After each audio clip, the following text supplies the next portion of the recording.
Hello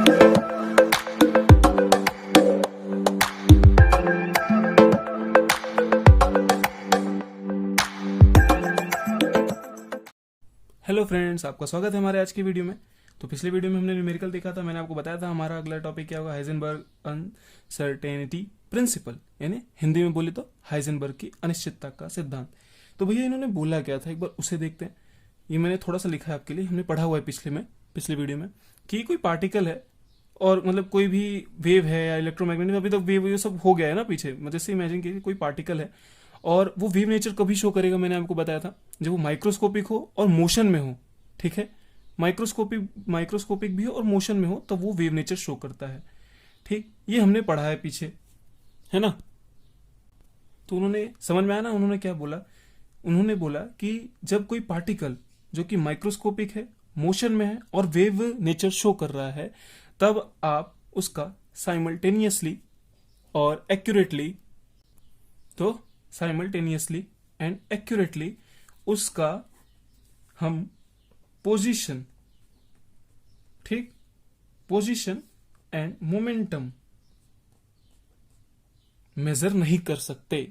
ठीक, समझ में आया ना। उन्होंने अभी तक क्या बोला कि कोई पार्टिकल है जो मोशन में है, वेव नेचर शो कर रहा है, माइक्रोस्कोपिक भी है, तो वो साइमल्टेनियसली एंड एक्यूरेटली पोजीशन और मोमेंटम उस पार्टिकल का हम मेजर नहीं कर सकते। मतलब वो किस जगह पे है और किस उसका मोमेंटम क्या है, वो हम ऐसा दोनों एक साथ नहीं, मतलब दोनों एक साथ मेजर नहीं कर सकते, है कि नहीं। ठीक, वो अभी देखते हैं कैसे।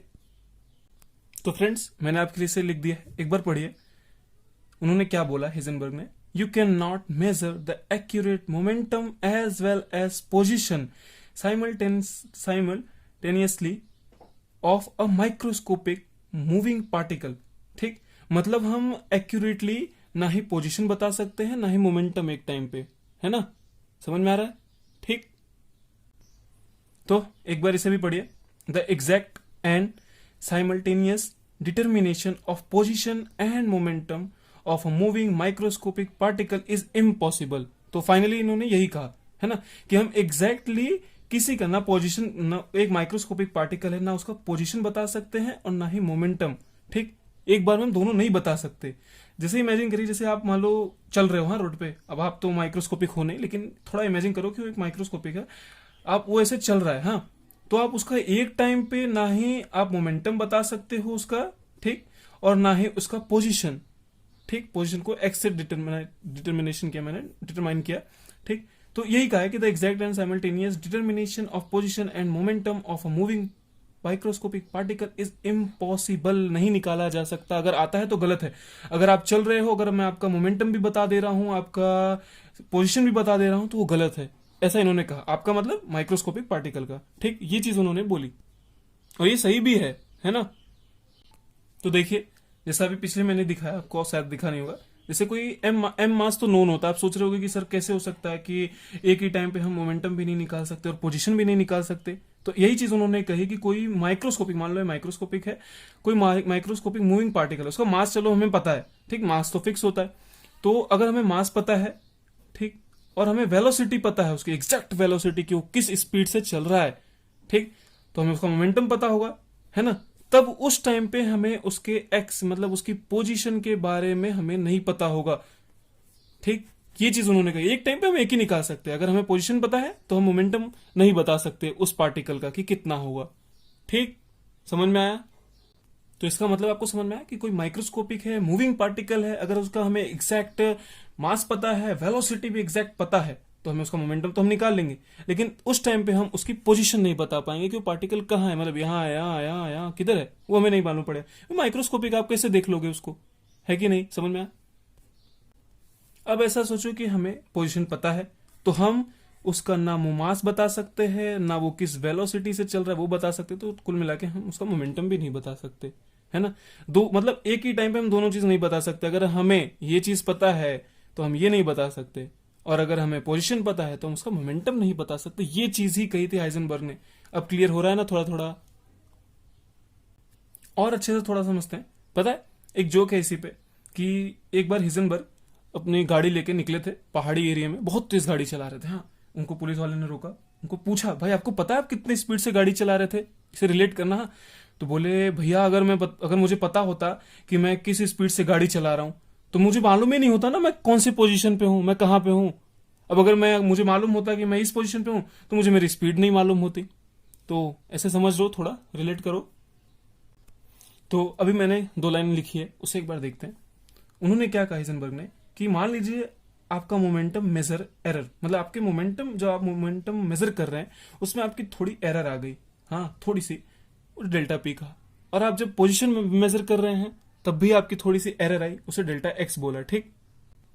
तो अब उन्होंने क्या कहा कि जब हम इसका मल्टीप्लाई कर दे, मतलब जो मोमेंटम एरर आई, जो मोमेंटम को मेजर करने में एरर आई, इनटू जो पोजीशन को मेजर करने में एरर आई, समझ में आ रहा है ना, वो उसकी मिनिमम वैल्यू क्या होगी, एच अपॉन में 4 पाई, ये उसकी मिनिमम वैल्यू होगी। ये आपने देखा भी होगा, आपके बुक में फॉर्मूला होगा इसका, देखना मिलेगा, ठीक, समझ में आना। उन्होंने ये कहा कि जब हम इन दोनों त्रुटि कहते हैं इसे, एरर, ठीक, जो मोमेंटम को मेजर करने में आई और जो पोजीशन को मेजर करने में आई, जब उसको मल्टीप्लाई करते हैं तो उसकी मिनिमम वैल्यू जो होती है वो एच अपॉन 4 पाई होती है, जीरो नहीं होती, ठीक। मतलब एरर जीरो नहीं हो सकती ना, सोचो थोड़ी भी त्रुटि ना हो आपसे, थोड़ी भी गलती ना हो जाए, ऐसा तो हो ही नहीं सकता। तो मिनिमम वैल्यू एच अपॉन 4 पाई होती है ना। या तो आपकी बुक में ऐसे भी लिखा हुआ, error in momentum and error in position is much more greater than, या फिर बराबर होगा या फिर ग्रेटर देन होगा एच अपॉन 4 पाई, वही मीनिंग हुआ ना।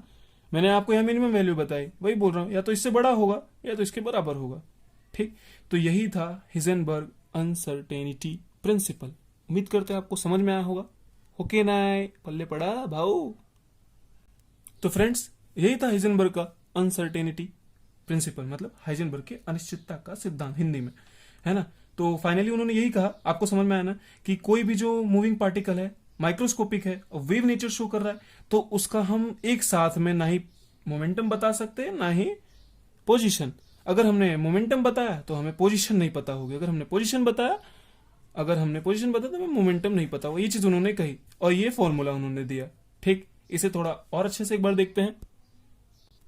अब जैसे भैया मानो आप बोले कि सर चलो हमने एक पार्टिकल ली, माइक्रोस्कोपिक है, उसका हमने वेलोसिटी एक्यूरेट पता कर लिया, मास भी हमें एक्यूरेटली पता है, ठीक है, दोनों चीजें पता। इसका मतलब हमें मोमेंटम भी एक्यूरेट पता है, एक्यूरेट मतलब मोमेंटम में कोई एरर नहीं है, इसका मतलब यही हो ना, हमें मोमेंटम एक्यूरेट पता है, मतलब मोमेंटम में एरर नहीं है, ठीक। अब मोमेंटम में जब एरर नहीं है, that means delta P is equal to 0, है ना। यही बोल रहा हूं ना मैं, समझ में आ रहा है कि नहीं।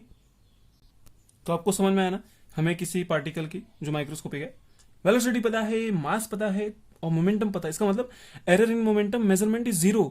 हमें मोमेंटम पूरा पता है, मोमेंटम क्लियर है, इसका मतलब हमें मोमेंटम में कोई एरर नहीं है, इसका मतलब मोमेंटम 0 है। तो अब आप बताइए कि उसकी पोजीशन में क्या एरर होगा, मतलब उसकी पोजीशन क्या होगी। आपको पता है, हम अगर ये पता है तो हम ये नहीं निकाल सकते, तो फिर भी देखते हैं ना क्या आता है। तो delta P into delta x हमारे पास क्या है, एच अपॉन में 4 पाई, सॉरी बहुत गंदा लिख दिया मैंने, एच अपॉन में 4 पाई।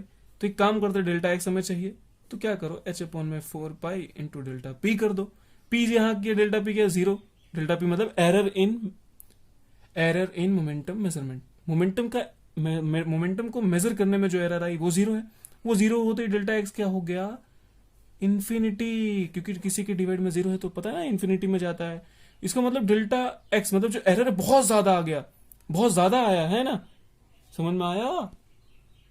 इसका मतलब समझ में आया ना आपको, कि हमने किसी पार्टिकल की हमने मोमेंटम एग्जैक्ट पता कर ली, मतलब उसमें एरर है ही नहीं, ठीक।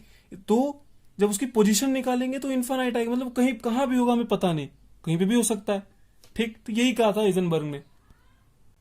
अब ऐसे सोचिए मेरे मित्रों, अभी हमने क्या किया, हमने एक बार क्या फिक्स किया कि हमें मोमेंटम पता है, हमें संवेग पता है, ठीक। पहले हमने ये फिक्स किया, तो हमें मालूम पड़ा कि एरर इन पोजीशन क्या है, इन्फानाइट, बहुत ज्यादा है, हमें पता ही नहीं कि कहां है, ठीक। इतनी ज्यादा एरर है पोजीशन में। अब ऐसा आप समझ लो कि आपने बोला कि सर मान लो हमें मतलब एक्स पता चल गया, पोजीशन कहां है हमें पता चल गया, ठीक। ये चीज हमें पता चल गया कि कुछ भी हो सकती हो। इसका मतलब क्या हुआ कि जो एरर है पोजीशन में वो क्या है, कोई 0।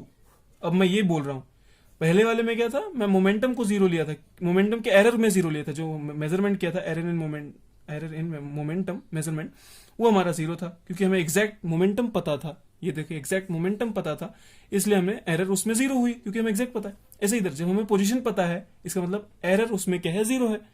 अब अगर हमें डेल्टा पी चाहिए, अब अगर हम निकालें कि संवेग कितना होगा, मोमेंटम कितना होगा, ठीक, much more greater than h/4 pi delta x इधर ले लो, डेल्टा एक्स इधर लेते ही जीरो रखेंगे, इधर जीरो जब रखोगे तो कितना हो जाएगा, डेल्टा पी अब चला जाएगा इन्फिनाइट की ओर, ठीक। ये एरर इन मोमेंटम। तो समझ में आ रहा है ना आपको कि जब हमें किसी भी माइक्रोस्कोपिक मूविंग पार्टिकल का अगर हमें पोजीशन पता चल गया, पोजीशन मालूम पड़ गया, एग्जैक्ट पोजीशन मालूम पड़ गया, तो उसमें एरर जीरो होगा, ये तो पता ही है, ठीक, क्योंकि कोई एरर ही नहीं है। जब हम उसका मोमेंटम निकालेंगे तो वो इन्फिनाइट की ओर होगा, मतलब कहाँ होगा हमें मालूम ही नहीं, कितना होगा हमें मालूम नहीं, इतना ज्यादा एरर है, ठीक। और सेम उसका उल्टा, और अगर हमें वही सेम उसका उल्टा क्या होगा कि अगर हमें मोमेंटम मालूम है तो हम उसके पोजीशन के बारे में नहीं बता सकते। यही चीज कही थी यार हाइजेनबर्ग ने कि आप दोनों चीजें एक साथ नहीं बता सकते, या तो आप पोजीशन बता सकते हैं या तो आप उसका मोमेंटम बता सकते हैं, ठीक। यही कही थी हाइजेनबर्ग ने। तो उम्मीद करता हूँ आपको ये वीडियो समझ में आया होगा। इसके बाद वाला हमारा टॉपिक अभी भी बोर्ड पे हम पहुंचे नहीं है, क्योंकि ये सब चीजें जरूरी है यार, इसे आपको सीखना चाहिए, क्योंकि ये सब हमें लिखा हुआ मिल जाता है, हाइजेनबर्ग की अनिश्चितता का सिद्धांत, अनसर्टेनिटी, ठीक, प्रिंसिपल मालूम तो पड़े क्या है। तो हाइजेनबर्ग ने यही कहा था कि दोनों चीजें आप एक बार में नहीं निकाल सकते। तो ठीक है, ये वीडियो इतना ही रखते, बड़ा हो रहा है। अगला टॉपिक होगा नहीं, इसी से रिलेटेड हम थोड़े न्यूमेरिकल करेंगे, जैसे हमने पहले किया था, एक दो न्यूमेरिकल देखेंगे, ठीक। तो अगर आपको वीडियो अच्छा लगा हो तो लाइक सब्सक्राइब जो भी है सब कर दो, ठीक। Bye bye.